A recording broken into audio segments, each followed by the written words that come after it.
Welcome everybody to the Book of X. I'm Chris, and today we're going to ponder what exactly does the next generation of Xbox looks like.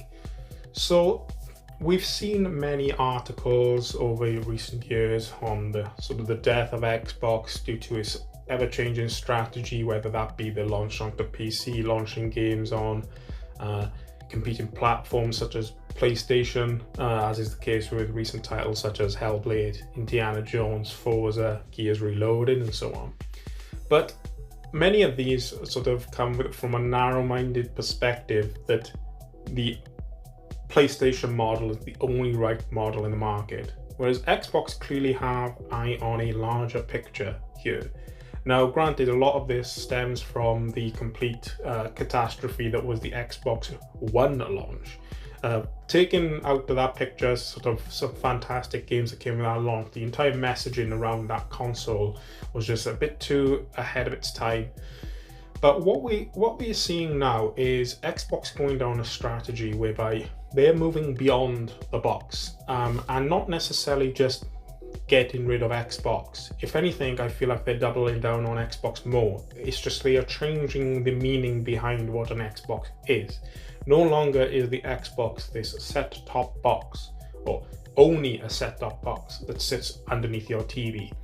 It now becomes an ecosystem whereby Xbox are meeting you, the player, on where you are. If you prefer to play on the go, Xbox will be there. If you prefer to be in front of a TV, Xbox will be there. If you prefer to be behind a PC, Xbox will be there.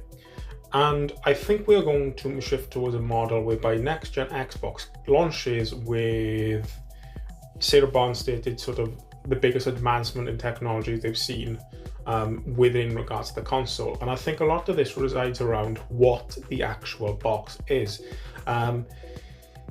Which brings up some reminiscent ideas of like a previous Steam box. But I think what the next gen Xbox is going to be is a culmination of all the activities going on at the moment. So if we look at the activities going on at the moment, we are seeing more and more of a unification between the PC side of things and the console side of things on their storefront.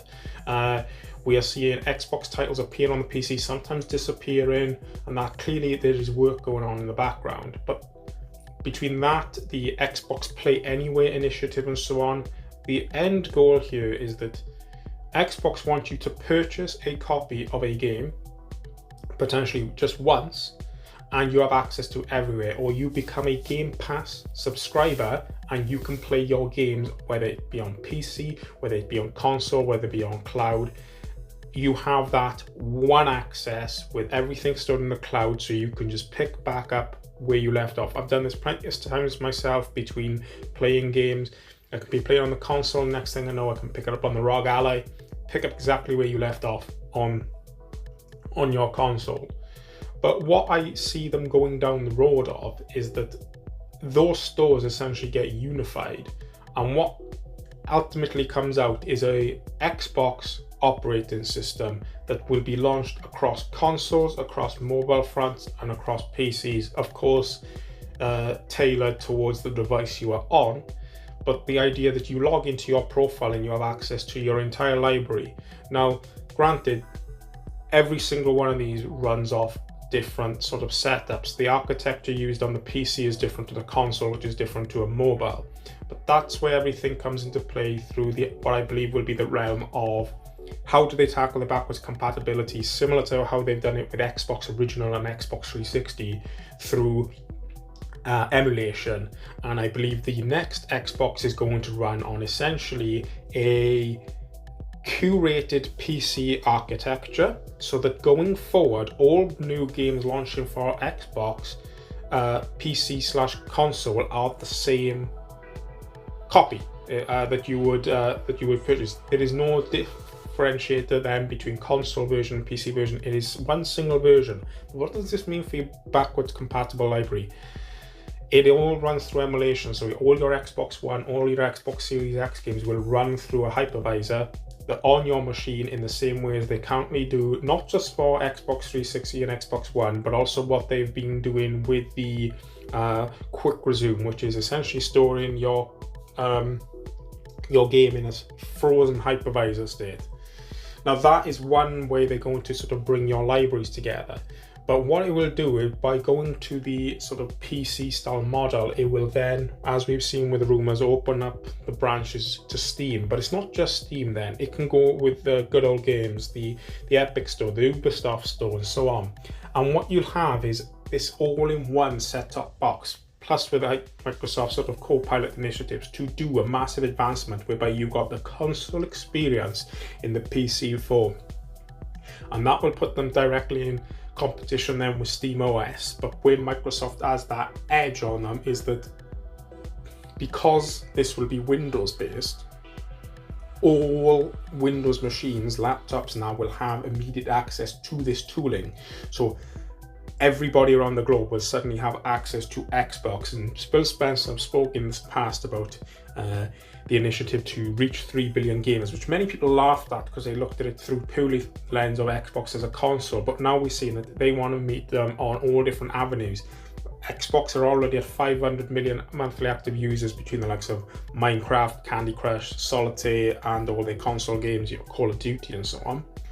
But this will allow them to reach even more because it will be their global brand. But when it comes to the consoles going forward, we are very much likely to see, with them going to that Windows style model, multiple manufacturers. You can bring in the likes of Asus, you can bring in the likes of Samsung, HP, Dell, and so on, that they work off a specific spec that Microsoft launched. They launched the official Xbox console, or official Xbox device, which will come with a minimum spec required, and those manufacturers then can create their own version. So if you want the Asus version that might have better graphics and so on, that's how it comes out.